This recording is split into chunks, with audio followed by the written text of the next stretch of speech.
ನಮಸ್ಕಾರ, ರಿವ್ಯೂ ಚಾನಲ್ಗೆ ಸ್ವಾಗತ. ನಾನು ಸೌಖ್ಯ ಗಾಂವ್ಕರ್. ವೆಸ್ಟ್ ಬೆಂಗಾಲ್ ಕೋಲ್ ಸ್ಮಗ್ಲಿಂಗ್ಗೆ ಸಂಬಂಧಪಟ್ಟಂತೆ ಮಮತಾ ಬ್ಯಾನರ್ಜಿಗೆ ಸುಪ್ರೀಂ ಕೋರ್ಟ್ ಈಗ ಬಿಗ್ ಶಾಕ್ ಕೊಡ್ತಾ ಇದೆ. ಮಮತಾ ಬ್ಯಾನರ್ಜಿ ಮಾಡಿರೋದನ್ನ ಹಂಗೆ ಬಿಟ್ರೆ ವಿವಿಧ ರಾಜ್ಯಗಳಲ್ಲಿ ಇದೇ ರಿಪೀಟ್ ಆಗಲ್ವಾ? ದೊಡ್ಡದೊಂದು ಸ್ಕ್ಯಾಮ್ ಅನ್ನ ಇನ್ವೆಸ್ಟಿಗೇಟ್ ಮಾಡೋದಿಕ್ಕೆ ಅಂತ ದಾಳಿ ಮಾಡಿದ ಇಡಿ ಮೇಲೆ ದಾಳಿ ಮಾಡಿ ಅಧಿಕಾರಿಗಳ ಮೇಲೆ FIR ಹಾಕಿದ್ದಂಥ ಪಶ್ಚಿಮ ಬಂಗಾಳದ ಇಡೀ ಸರ್ಕಾರಕ್ಕೆ ಶಾಕ್ ಎದುರಾಗಿದೆ. ಈಗ FIRಗಳನ್ನು ಇಡಿ ಮೇಲೆ ಹಾಕಿರೋ FIRಗಳನ್ನು ಸ್ಟೇ ಮಾಡಿದೆ ಸುಪ್ರೀಂ ಕೋರ್ಟ್ ಮತ್ತು ಪಶ್ಚಿಮ ಬಂಗಾಳ ಸರ್ಕಾರಕ್ಕೆ ನೋಟಿಸನ್ನು ಜಾರಿಗೊಳಿಸಿದೆ. ಯಾವುದೇ ರಾಜ್ಯದಲ್ಲಿ ಆಡಳಿತ ಪಕ್ಷ ಕೇಂದ್ರದಲ್ಲಿರುವಂತಹ ಪಕ್ಷ ಆಡಳಿತದಲ್ಲಿ ಇಲ್ಲದ ರಾಜ್ಯದಲ್ಲಿ ಎಲ್ಲೇ ರೇಡ್ ಮಾಡಿದ್ರು ಕೂಡ ಇಡಿ ಅಥವಾ CBI ಬಂದುಬಿಡಬಹುದಲ್ವಾ CM. ಈಗ ಸುಪ್ರೀಂ ಕೋರ್ಟ್ ಹೇಳ್ತಿರೋದೇನು? ಸ್ಥಳದಲ್ಲಿ ಇಡಿ ಅಧಿಕಾರಿಯ ಫೋನನ್ನೇ ಕದ್ದ ಮಮತಾ ಬ್ಯಾನರ್ಜಿ ಅನ್ನುವಂಥ ವಾದವನ್ನು ವಕೀಲರು ಮಂಡಿಸಿರೋದು. CCTV ಫುಟೇಜಸ್ ಏನು ಹೇಳ್ತಾ ಇದೆ? ಸುಪ್ರೀಂ ಕೋರ್ಟ್ ಅಭಿಪ್ರಾಯ ಬಹಳ ಗಂಭೀರ ಸ್ವರೂಪದ ವಿಚಾರಗಳನ್ನು ಸುಪ್ರೀಂ ಕೋರ್ಟ್ ಎತ್ತಿದೆ ಇಲ್ಲಿ. ಆದರೆ ಕಪಿಲ್ ಸಿಬಲ್ ಸೇರಿದಂತೆ ಈಗ TMC ಪರವಾಗಿ ವಾದಕ್ಕಿಳಿದಿರೋರು ಕೊಡ್ತಾ ಇರುವಂತಹ ಮೆಗಾ ಟ್ವಿಸ್ಟ್ ಏನು ನೋಡ್ತಾ ಹೋಗೋಣ. ಹೇಗಿದೆ ನೋಡಿ ಬೆಳವಣಿಗೆ, ಡೀಟೇಲ್ಸ್ ಇರ್ತಾ ಹೋಗ್ತೀವಿ. ಮಿಸ್ ಮಾಡಿದ್ರೆ ನಮ್ಮ ಚಾನಲ್ನ ಸಬ್ಸ್ಕ್ರೈಬ್ ಮಾಡಿ, ನಿಮ್ಮ ಅಭಿಪ್ರಾಯ ಕಮೆಂಟ್ ಮಾಡಿ ತಿಳಿಸಿ. ವೀಕ್ಷಕರೇ, ಇದು ಸಣ್ಣ ಪ್ರಮಾಣದ ಸ್ಕ್ಯಾಮ್ ಅಲ್ಲ. ಕೋಲ್ ಸ್ಮಗ್ಲಿಂಗು, ಕೋಲ್ ಸ್ಕ್ಯಾಮು 2,000ಕ್ಕೂ ಅಧಿಕ ಕೋಟಿ ಪ್ರಮಾಣದ ಒಂದು ಹಗರಣ, ಭಯಂಕರವಾದ ಹಗರಣ. ಆ ದುಡ್ಡನ್ನು ಹವಾಲಾ ಲಿಂಕಲ್ಲಿ ಗೋವಾಗೆ ಅಲ್ಲಿ ಇಲ್ಲಿ 20 ಕೋಟಿ 30 ಕೋಟಿ ಅಂದರೆ ಒಂದೊಂದು ಕಡೆ ಸಿಕ್ಕಿರೋದು ಅಮೌಂಟು, ಸಾಗಿಸಿರೋದಕ್ಕೂ ಕೂಡ ಸಾಕ್ಷಿ ಸಿಕ್ಕಿದೆ. 2,000ಕ್ಕೂ ಅಧಿಕ ಕೋಟಿಯದೊಂದು ಹಗರಣವನ್ನು ಇಡಿ ತನಿಖೆ ಮಾಡಬೇಕಾ ಬೇಡವಾ? ಸಿಂಪಲ್ ಅಲ್ವಾ? ಇಷ್ಟೇ ವಿಚಾರ. 2-3 ವರ್ಷಗಳಿಂದ ನಡೀತಿದೆ. ಸರಿ, 2-3 ವರ್ಷಗಳಿಂದ ಯಾರನ್ನೂ ಹಿಡಿದೆ ಎಲೆಕ್ಷನ್ ಇರೋವಾಗಲೇ ಬಂದಿದ್ಯಾ ಇಡಿ? ಈಗಾಗಲೇ ಎಷ್ಟೊಂದು ಜನ ಮಧ್ಯವರ್ತಿಗಳನ್ನು ವಿಚಾರಣೆ ಮಾಡಿದ್ದಾಗಿದೆ. ಅವರಿಂದ ಬಾಯಿ ಬಿಟ್ಟು ಸತ್ಯ ಹೊರಗಡೆ ಬಂದ ಮೇಲೆ, ಅವ್ರಿಗೆ ಸಾಕ್ಷಿ ಸಿಕ್ಕಿದ ಮೇಲೆನೇ IPAC ಮೇಲೆ ಬಂದು ದಾಳಿ ಮಾಡಿರೋದು. ಆದ್ರೆ ಮಮತಾ ಬ್ಯಾನರ್ಜಿ ಕಡೆಯ ವಕೀಲರು ಈಗ ಏನು ಹೇಳ್ತಿದ್ದಾರೆ ಗೊತ್ತಾ? ಮಮತಾ ಬ್ಯಾನರ್ಜಿ ಸ್ಪಾಟ್ಗೆ CM ಆಗಿ ಬಂದಿರಲಿಲ್ವಂತೆ. ಅವ್ರು ಬಂದಿದ್ದು TMC ಚೀಫ್ ಆಗಿ. ಸೊ TMC ಡೇಟಾ ಕದಿಯೋಕೆ ಬಂದಿದ್ದಾರೆ, SIR ರಿಲೇಟೆಡ್ ಒಂದು ಕಡೆ ಹೇಳ್ತಿದ್ದಾರೆ, ಮತ್ತು ಎಲೆಕ್ಷನ್ ಕ್ಯಾಂಡಿಡೇಟ್ಸು ಮತ್ತೊಂದು ಸೀಕ್ರೆಟ್ಸ್ ಸ್ಟ್ರಾಟಜಿಗಳೆಲ್ಲ ಇದ್ದು ಅದನ್ನು ಕದಿಯೋಕೆ ಬಂದಿದ್ದಾರೆ ಅಂತ ಗೊತ್ತಾಯ್ತು ನಮಗೆ. ಅವ್ರೇನು CM ಆಗಿ ಬಂದಿರಲಿಲ್ಲ, ಪಕ್ಷದ ಮುಖ್ಯಸ್ಥರಾಗಿ ಬರಬೇಕಾಯ್ತಲ್ಲ ಅವರು. IPACದಲ್ಲಿ ಎಲ್ಲ ಸೀಕ್ರೆಟ್ಸ್ ಇದ್ವು ಪಕ್ಷದ್ದು, ಅದಕ್ಕೆ ಬಂದಿದ್ರು. ಮತ್ತಲ್ಲಿ DGP ಬಂದವರು ಅಂದರೆ ಸರ್ಕಾರದ ಪರವಾಗಿ ಬಂದವರಲ್ಲ, ಅವರು ಪ್ರೊಟೆಕ್ಷನ್ಗೆ. ಈಗ ಮಮತಾ ಬ್ಯಾನರ್ಜಿ ಒಬ್ಬರು ಭದ್ರತೆಯನ್ನು ಹೊಂದಿರುವಂಥ ಗಣ್ಯ ವ್ಯಕ್ತಿ, ಅವ್ರಿಗೆ Z ಕ್ಯಾಟಗರಿನೋ ಇನ್ನೊಂದೋ ಭದ್ರತೆ ಇರುತ್ತೆ. ಅವಾಗ ಪೊಲೀಸರು ಬರ್ತಾರಲ್ಲ, ಹಂಗೆ ಜೊತೆಗೆ ಬಂದವ್ರು ನೋಡಿ ಹೆಂಗೆ ಟ್ವಿಸ್ಟ್ ಕೊಡ್ತಿದ್ದಾರೆ ಅಂತ ವಕೀಲರು. ಅವರು CM ಅಲ್ವಂತೆ, ಆ ಪೊಲೀಸರು ಸರ್ಕಾರದ ಕಡೆಯಿಂದ ಬಂದವರೇ ಅಲ್ವಂತೆ. ಅಂದರೆ ಈ ಕೇಸ್ಗೆ ಸಂಬಂಧಪಟ್ಟಂತೆ ಪ್ರೊಟೆಕ್ಷನ್ಗೋಸ್ಕರ ಹಿಂದೆ ಬಂದವರಂತೆ. CCTV ದೃಶ್ಯಗಳಿವೆಯಲ್ಲ. ಈಗೇನು ಹೇಳ್ತಿದ್ದಾರೆ? ತುಷಾರ್ ಮೆಹ್ತಾ ಅವರ ವಾದ ಏನು ಅಂದರೆ ಇಡಿ ಪರವಾಗಿ ವಾದ ಮಂಡಿಸ್ತಾ ಇರೋದೇನು, ಸುಪ್ರೀಂ ಕೋರ್ಟ್ ಹೇಳಿರೋದೇನು ಮಹತ್ವ ಪಡ್ಕೊಳ್ತಾ ಇದೆ. CCTV ಎಲ್ಲ ಫುಟೇಜಸ್ಸನ್ನು ಕೂಡ ಸಬ್ಮಿಟ್ ಮಾಡೋದಕ್ಕೆ ಸುಪ್ರೀಂ ಕೋರ್ಟ್ ಹೇಳಿದೆ. ಈಗ ಅಲ್ಲಿ ಇಡಿ ವಕೀಲರು ವಾದದ ಪ್ರಕಾರ ಪೊಲೀಸ್ನವರು ಕೂಡ ಇಡಿ ವಿರುದ್ಧ ಪ್ರೊಟೆಸ್ಟ್ ಕೂತಿದ್ದಾರೆ. ಹೈಯರ್ ಆಫೀಸರ್ಸ್ನ ಮಮತಾ ಬ್ಯಾನರ್ಜಿ ಪ್ರೊಟೆಸ್ಟ್ ಕೂರಿಸಿದ್ದಾರೆ, ಧರಣಿ ಕೂರಿಸಿದ್ದಾರೆ. ನೋಡಿ ಎಂಥ ಕಾಮಿಡಿ ಅಂತ. ಪೊಲೀಸ್ ಅಧಿಕಾರಿಗಳ ಕಥೆ ಎಲ್ಲಿಗೆ ಬಂತು ವೆಸ್ಟ್ ಬೆಂಗಾಲಲ್ಲಿ ಅಂದರೆ ಅವ್ರನ್ನ ಧರಣಿಗೆ ಕೂರಿಸಿದ್ದಾರೆ. DGP ಲೆವೆಲ್ ಆಫೀಸರು ಮಮತಾ ಜೊತೆಗೆ ನಿಂತಿದ್ದಾರೆ ಸೆಕ್ಯೂರಿಟಿ ರೀತಿಯಲ್ಲಿ.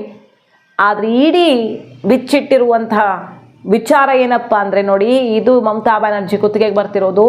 ಮೊದಲೇ ವೆಸ್ಟ್ ಬೆಂಗಾಲ್ ಪೊಲೀಸರಿಗೆ, ಲೋಕಲ್ ಪೊಲೀಸರಿಗೆ ಇನ್ಫಾರ್ಮೇಷನ್ ಆಗಿತ್ತು, ಈ ರೀತಿ ಸರ್ಚ್ ಆಪರೇಷನ್ ಆಗತ್ತೆ, ಇಂತಹ ಸ್ಕ್ಯಾಮ್ಗೆ ಸಂಬಂಧಪಟ್ಟಂತೆ ಸರ್ಚ್ ಆಪರೇಷನ್ ಇನ್ಫಾರ್ಮೇಷನನ್ನು ಅಧಿಕೃತವಾಗಿ ಇಡಿ ಸಾಮಾನ್ಯವಾಗಿ ಎಲ್ಲೇ ನಡೆಯೋದಾದ್ರೂ, ಈಗ ಕರ್ನಾಟಕದಲ್ಲಿ ರೇಡ್ ಆಗುತ್ತೆ ಅಂದರೆ ಇಲ್ಲಿನ ಪೊಲೀಸ್ಗೆ ಇನ್ಫಾರ್ಮೇಷನ್ ಹೋಗಿರುತ್ತೆ. ಕೆಲವೊಂದು ಸಲ ಭದ್ರತೆಯನ್ನು ತಗೊಂಡೇ ಸರ್ಚ್ ಮಾಡ್ತಾರೆ. ಕೇಂದ್ರೀಯ ಪಡೆಗಳು ಬರಬಹುದು, ರಾಜ್ಯದ ಪೊಲೀಸರ ಪ್ರೊಟೆಕ್ಷನ್ ಇರಬಹುದು, ಹೆಂಗಾದರೂ ನಡೆಯುತ್ತೆ. ಸೊ ಇಲ್ಲಿ ಸ್ಥಳೀಯ ಪೊಲೀಸರಿಗೆ ಇನ್ಫಾರ್ಮೇಷನ್ ಕೊಟ್ಟಿದ್ದೆ ಅಂತ ಇಡಿ ಆ ದಾಖಲೆಯನ್ನು ಕೋರ್ಟ್ ಮುಂದೆ ಇಟ್ಟಿದೆ. ಹಾಗಾದರೆ ಪೊಲೀಸರಿಗೆ ಮಾಹಿತಿನೇ ಇತ್ತು ಅಂದಮೇಲೆ ಈ ರೇಡ್ದು ಇನ್ನೇನು ಇಲ್ಲಿ ಬಂದು ಧರಣಿ ಮಾಡೋದು? ಮಾಹಿತಿ ಕೊಟ್ಟು ಅಂದರೆ ಸರ್ಕಾರಕ್ಕೆ ಮಾಹಿತಿ ಕೊಟ್ಟಂಗೆ, ಅದು ಪೊಲೀಸರಿಗೆ ಕೊಟ್ಟ ಮೇಲೆ ಅದಾದ ಮೇಲೂ ಕೂಡ ಮಮತಾ ಬ್ಯಾನರ್ಜಿ ಅವರು ಪೊಲೀಸರ ಸಮೇತ ನುಗ್ಗು ಬಂದು ಅಲ್ಲಿ ಕೂರಿಸಿ ಧರಣಿ ಮಾಡಿಸ್ತಾರೆ. ಇಡಿ ಅಧಿಕಾರಿಯೊಬ್ಬರ ಫೋನನ್ನು ಸ್ನ್ಯಾಚ್ ಮಾಡ್ಕೊಂಡು ಹೋಗಿದ್ದಾರಂತೆ, ಅಲ್ಲಿದ್ದ ಲ್ಯಾಪ್ಟಾಪು ಬೇರೆ ಬೇರೆ ಡಾಕ್ಯುಮೆಂಟ್ಸನ್ನು ಎತ್ಕೊಂಡು ಹೋಗಿದ್ದಾರೆ ಅಂತ ಇಡಿ ಈಗ ಸಾಕ್ಷಿ ಸಮೇತ ನಾವು ದೃಶ್ಯ ಸಮೇತ ಕೊಡ್ತೀವಿ ನಿಮಗೆ ಅಂತ ಸಬ್ಮಿಟ್ ಮಾಡ್ತಿರೋದು. ಸೊ ಮಮತಾ ಬ್ಯಾನರ್ಜಿ ಯಾವ ರೀತಿ ಒಂದು ಮಾಡೆಲ್ ಸೆಟ್ ಮಾಡ್ತಿದ್ದಾರೆ ಅಂದರೆ, ಇದಕ್ಕೆ ಏನಾದರೂ ಅವಕಾಶ ಮಾಡಿಕೊಟ್ರೆ ಇದು ಮುಂದುವರಿಯೋದಕ್ಕೆ, ಇನ್ನು ಎಲ್ಲೇ ರೇಡ್ ಮಾಡಿದ್ರು ಇಡಿ ಮತ್ತು CBIಗೆ ಥ್ರೆಟ್ಟೆ, ಅವ್ರ ಲೈಫ್ಗೂ ಥ್ರೆಟ್ ಬರಬಹುದು.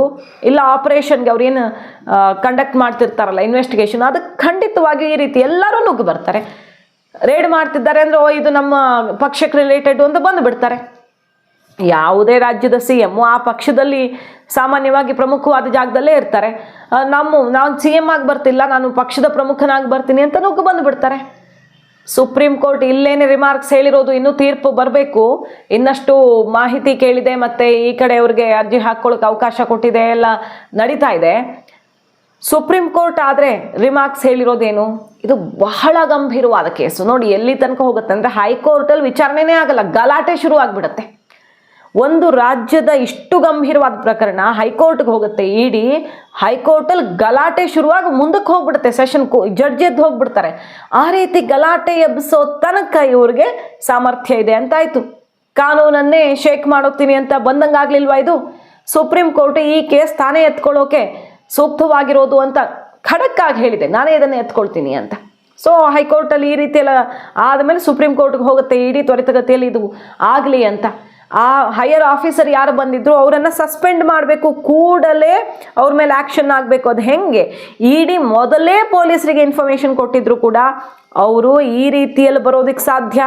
ರೇಡ್ ವಿರುದ್ಧ, ರೇಡ್ ಪರವಾಗಿ ಅಲ್ಲಿ ಪ್ರೊಟೆಕ್ಷನ್ ಕರೆಸ್ಕೊಳ್ಬಹುದು, ರೇಡ್ ವಿರುದ್ಧ ಇವರು ಬಂದು ನಿಂತ್ಕೊಳ್ತಾರೆ ಅಂದರೆ ಅದು ಬಹಳ ದೊಡ್ಡ ಅಕ್ರಮವಾಗುತ್ತೆ, ನ್ಯಾಯದ ವಿರುದ್ಧ ಅವ್ರು ಮಾಡಿದಂತಹ ಕೆಲಸ ಆಗುತ್ತೆ. ಹಾಗಾಗಿ ಫಸ್ಟ್ ಅವರನ್ನು ವೃತ್ತಿಯಿಂದ ಹೊರಗಡೆ ಇಡೋದಕ್ಕೆ ಅವಕಾಶ ಮಾಡಿಕೊಡ್ಬೇಕು ಅಂತ ಕೇಳ್ಕೊಳ್ತಿದ್ದಾರೆ. ಸೊ DGP ರಾಜೀವ್ ಕುಮಾರ್ ನ್ಯಾಯದ ವಿರುದ್ಧ ನಡ್ಕೊಂಡಿದ್ದಾರೆ. Section 17 prevention of money laundering act PMLA section 17 ಅಡಿಯಲ್ಲಿ ಇನ್ಫಾರ್ಮೇಷನ್ ಲೋಕಲ್ ಪೊಲೀಸ್ ಎಲ್ಲ ಮಾಹಿತಿಯನ್ನು ಕೊಟ್ಟಿದ್ವಿ ಅನ್ನುವಂಥ ವಾದ ಮಂಡಿಸ್ತಾರೆ. DGP ರಾಜೀವ್ ಕುಮಾರ್ ಅವರನ್ನು ತಕ್ಷಣಕ್ಕೆ ಸಸ್ಪೆಂಡ್ ಮಾಡಬೇಕು ಅಂತ ಕೇಳ್ಕೊಂಡಿರೋದು. ಮತ್ತು ಈ removal of evidence IPAC, first of all ಏನು ಐಪ್ಯಾಕ್ ಅವರು ಕಂಪ್ಲೇಂಟ್ ಕೊಡಬೇಕಿತ್ತು, ಇಡಿ ವಿರುದ್ಧ ಹೋರಾಟ ಮಾಡಬೇಕಿತ್ತು. ಇದುವರೆಗೆ ಐಪ್ಯಾಕ್ ಅವ್ರು ಏನೂ ಮಾಡಿಲ್ಲ. ಅದು ಹೆಂಗೆ TMC ಮಾಡೋಕ್ಕೆ ಸಾಧ್ಯ? TMC ಮೇಲೆ ರೇಡ್ ಮಾಡಿತ್ತಾ ಇಡಿ? ಮತ್ತು ಇವ್ರು ಯಾಕೆ ಮಾಡ್ತಾರೆ? ಮತ್ತು ಇಡಿ ಅಧಿಕಾರಿಗಳ ಮೇಲೇ FIR ಮಾಡೋಕೆ ಹೋಗಿದ್ದಾರೆ, ಇವರು ಮಾಡಿದ್ದಾರೆ. ಅದನ್ನು ಸಸ್ಪೆಂಡ್ ಮಾಡಿ ಸಸ್ಪೆನ್ಷನ್ನಲ್ಲಿಟ್ಟಿದೆ ಸುಪ್ರೀಂ ಕೋರ್ಟ್. ಇದು ಎಷ್ಟು ಸೀರಿಯಸ್ ವಿಚಾರ ಅಂದರೆ ಸುಪ್ರೀಂ ಕೋರ್ಟ್ ಕನ್ಸರ್ನ್ ಅನ್ನು ತೋರಿಸ್ತಾ ಇದೆ. ಎಲೆಕ್ಷನ್ ಹೊತ್ತಲ್ಲಿ ಪಾರ್ಟಿ ವರ್ಕ್ ಬಗ್ಗೆ ಯಾವುದೇ ಸೆಂಟ್ರಲ್ ಏಜೆನ್ಸಿ ತಲೆ ಹಾಕಬಾರ್ದು. ಹಾಗಂತ ಸೆಂಟ್ರಲ್ ಏಜೆನ್ಸಿಯ ವರ್ಕಲ್ಲಿ ರೂಟೀನ್ ವರ್ಕ್ ಅಲ್ವಾ, ಅದು ಎಲೆಕ್ಷನ್ ಇದೆಯಾ ಇಲ್ವಾ, ಈ ಕೇಸು ಎಷ್ಟು ವರ್ಷಗಳಿಂದ ನಡೀತಿದೆ? 3-4 ವರ್ಷಗಳಿಂದ ನಡೀತಾ ಇದೆ. ಇವ್ರು ಹೇಳ್ತಿರೋದೇನು, ಇಷ್ಟೆಲ್ಲ ವರ್ಷ ಸುಮ್ಮನೆ ಇಟ್ಟುಕೊಂಡು ಈಗ ಬಂದು ರೇಡ್ ಮಾಡಿದ್ದಾರೆ ಅಂತ. ಇಷ್ಟು ವರ್ಷಗಳಿಂದ ಇಡಿ ಏನೇನು ಮಾಹಿತಿ ಕಲೆ ಹಾಕಿದೆ ಅನ್ನೋ ಡಾಕ್ಯುಮೆಂಟ್ಸ್ ಅನ್ನು ಕೂಡ ಕೊಡ್ತಿದ್ದಾರೆ. ನಿರಂತರವಾಗಿ ವಿಚಾರಣೆ ನಡೀತಿದೆ, ಅವ್ರ ಪ್ರಾಸೆಸ್ ಅನ್ನು ಅವ್ರು ಕಂಟಿನ್ಯೂ ಮಾಡ್ತಿದ್ದಾರೆ. ಸೊ ಅವ್ರ ಪ್ರಾಸೆಸ್ಗೆ ಇವರು ಒಂದು ರಾಜ್ಯ ಸರ್ಕಾರವೇ ಅಡ್ಡಗಾಲು ಹಾಕಿ ಅಟ್ಯಾಕ್ ಮಾಡುತ್ತೆ, ಅಲ್ಲಿ ಸ್ನ್ಯಾಚ್ ಮಾಡಿ ಕದ್ಕೊಂಡು ಹೋಗ್ತಾರೆ ಅಂತ ಲಿಟ್ರಲಿ ಅವ್ರು ಹೇಳ್ತಿರೋದು. ಕಿತ್ತುಕೊಂಡು ಹೋಗ್ತಾರೆ ಮೇಜರ್ ಎವಿಡೆನ್ಸನ್ನು. ಸ್ಮಗ್ಲರು ಅಥವಾ ಇಲ್ಲಿ ಕೋಲ್ ಸ್ಕ್ಯಾಮ್ ಮೇನ್ ಯಾರು ಆರೋಪಿಗಳಿದ್ದಾರೋ ಅವರ ಪರವಾಗಿ ನಿಂತು ಅವರನ್ನು ಪ್ರೊಟೆಕ್ಟ್ ಮಾಡ್ತಾರೆ. ಅಂದರೆ ಇದಕ್ಕಿಂತ ಡೇಂಜರಸ್ ಆ್ಯಕ್ಟ್ ಈ ದೇಶದಲ್ಲಿ ಕಾನೂನು ವ್ಯವಸ್ಥೆಯ ಸುವ್ಯವಸ್ಥೆಯಲ್ಲಿ ಇರೋ ಸಮಯದಲ್ಲಿ ನಡೆಯೋಕೆ ಸಾಧ್ಯ ಇಲ್ಲ ಅನ್ನುವ ಆಕ್ರೋಶ ಕೇಳಿ ಬಂದಿದೆ. ಇಡಿ ಅದನ್ನು ವಾದ ಮಾಡಿದೆ, ಸುಪ್ರೀಂ ಕೋರ್ಟ್ ಕೂಡ ಕನ್ಸರ್ನ್ ತೋರಿಸಿದೆ. ಅದು ಹೆಂಗೆ ಮಾಡ್ತಾರೆ? ಈ ರೀತಿ ಅಸಾಧ್ಯ ಇದು. ಹಿಂಗೆಲ್ಲ ರಾಜ್ಯ ಸರ್ಕಾರ ಅಥವಾ ಯಾವುದೇ ಒಂದು ವ್ಯವಸ್ಥೆ ಇಂಟರ್ಫಿಯರ್ ಆಗೋದು. ಹೇಗೆ ಪಾರ್ಟಿ ಫಂಕ್ಷನಿಂಗಲ್ಲಿ ಇಡಿ ಅಥವಾ CBI ಯಾವುದೇ ಏಜೆನ್ಸಿಗೆ ಅವಕಾಶ ಇಲ್ವೋ, ಇವ್ರ ಫಂಕ್ಷನಿಂಗ್ಗೆ ಅಡೆತಡೆ ತಂದು ಒಡ್ಡುವಂಥ ಅಧಿಕಾರ ಯಾವುದೇ ರಾಜ್ಯ ಸರ್ಕಾರಕ್ಕಿಲ್ಲ. ನಾಳೆ ಇದು ರಿಪೀಟ್ ಆಗಬಹುದು ಅನ್ನುವಂಥ ಆತಂಕ, ಕಳವಳ ವ್ಯಕ್ತವಾಗಿರೋದು. ಹಾಗಾಗಿ ಈಗ ನೋಡಿ ಇಡಿ ಒಂದೊಂದೇ ವಿಷಯಗಳನ್ನು ಹೇಳ್ತಾ ಇದೆ. ಇಲ್ಲಿ ಏನೇನಾಯಿತು, ಇವ್ರು ಯಾವ ರೀತಿ ಅಧಿಕಾರಿಯ ಫೋನ್ ಕಿತ್ಕೊಂಡ್ರು ಮತ್ತು ಪೊಲೀಸ್ ಅಧಿಕಾರಿಗಳನ್ನು ಪ್ರೊಟೆಸ್ಟ್ ಕೂರಿಸಿದ್ರು ಅನ್ನೋದೆಲ್ಲ ಹೊರಗಡೆ ಬರ್ತಾ ಇದೆ. ಈ ಹೊತ್ತಿನಲ್ಲಿ ಎಷ್ಟು ಇಂಪಾರ್ಟೆಂಟ್ ಆಗ್ತಿದೆ ಅಂದರೆ ಈ ಕೇಸು, ಸುಪ್ರೀಂ ಕೋರ್ಟ್ ಕೊಡುವಂಥ ತೀರ್ಪಿದೆಯಲ್ಲ, ಇದೊಂದು ಐತಿಹಾಸಿಕ ತೀರ್ಪಾಗುತ್ತೆ, ಒಂದು ಲ್ಯಾಂಡ್ಮಾರ್ಕ್. ಈ ಕೇಸಲ್ಲಿ ಸುಪ್ರೀಂ ಕೋರ್ಟ್ ಕೊಡುವಂಥ ತೀರ್ಪು ಲ್ಯಾಂಡ್ ಮಾರ್ಕ್ ಜಡ್ಜ್ಮೆಂಟ್ ಆಗುತ್ತೆ. ಯಾಕಂದರೆ ಒಂದು ತನಿಖಾ ಸಂಸ್ಥೆಯ ಮೇಲೇನೆ ಸ್ಟೇಟ್ ಗೌರ್ಮೆಂಟ್ ದಾಳಿ ಮಾಡುತ್ತೆ ಅನ್ನೋದು ಈ ದೇಶದಲ್ಲಿ ನಿಜವಾಗಿ ಪ್ರಜಾಪ್ರಭುತ್ವ ವ್ಯವಸ್ಥೆಯನ್ನು ಭಯಗೊಳಿಸುವಂಥ ಪ್ರಯತ್ನ. ಒಂದು ತನಿಖಾ ಏಜೆನ್ಸಿಯನ್ನು ಭಯಗೊಳಿಸ್ತಾರೆ, ನ್ಯಾಯಾಂಗ ವ್ಯವಸ್ಥೆಯಲ್ಲಿಯೂ ಕೂಡ ಅಲ್ಲೋಲ ಕಲ್ಲೋಲ ಸೃಷ್ಟಿಸೋ ಪ್ರಯತ್ನಗಳನ್ನು ಮಾಡ್ತಾರೆ. ಅಂದರೆ ಎಷ್ಟು ಡೇಂಜರಸ್ ಡೆವಲಪ್ಮೆಂಟ್ ಅಲ್ವಾ. ಅದನ್ನೇ ಈಗ ಸುಪ್ರೀಂ ಕೋರ್ಟ್ನಲ್ಲಿ ವಾದವಾಗಿ ಮಂಡಿಸ್ತಿರೋದು. ಸುಪ್ರೀಂ ಕೋರ್ಟ್ ಕೂಡ ಈ ಬಗ್ಗೆ ಕಳವಳವನ್ನು ವ್ಯಕ್ತಪಡಿಸಿರೋದು. 2742 ಕೋಟಿ ಸ್ಕ್ಯಾಮ್ ಇನ್ವೆಸ್ಟಿಗೇಷನ್ನು ಬಹಳ ಗಂಭೀರ ಸ್ವರೂಪದಲ್ಲಿರುವಾಗ ಅದಕ್ಕೆ ಅಡ್ಡಿಪಡಿಸಿದ ಮತ್ತು ಪ್ರಮುಖ ಸಾಕ್ಷಿಯನ್ನು ಕದ್ದೊಯ್ದಂತಹ ವಿಚಾರದಲ್ಲಿ ಮಮತಾ ಬ್ಯಾನರ್ಜಿ ವಿರುದ್ಧ ತಕ್ಷಣ ಆಕ್ಷನ್ಗೆ ಈಗ ಸುಪ್ರೀಂ ಕೋರ್ಟ್ಗೆ ಇಡಿ ಮೂವ್ ಆಗಿರೋದು. ಅಧಿಕಾರಿಗಳ ವಿರುದ್ಧ ಆಕ್ಷನ್ ತಗೊಳ್ಬೇಕು ಮತ್ತು ಸರ್ಕಾರದ ಈ ಕ್ರಮದ ವಿರುದ್ಧ ನ್ಯಾಯ ಸಿಗಬೇಕು ಅಂತ.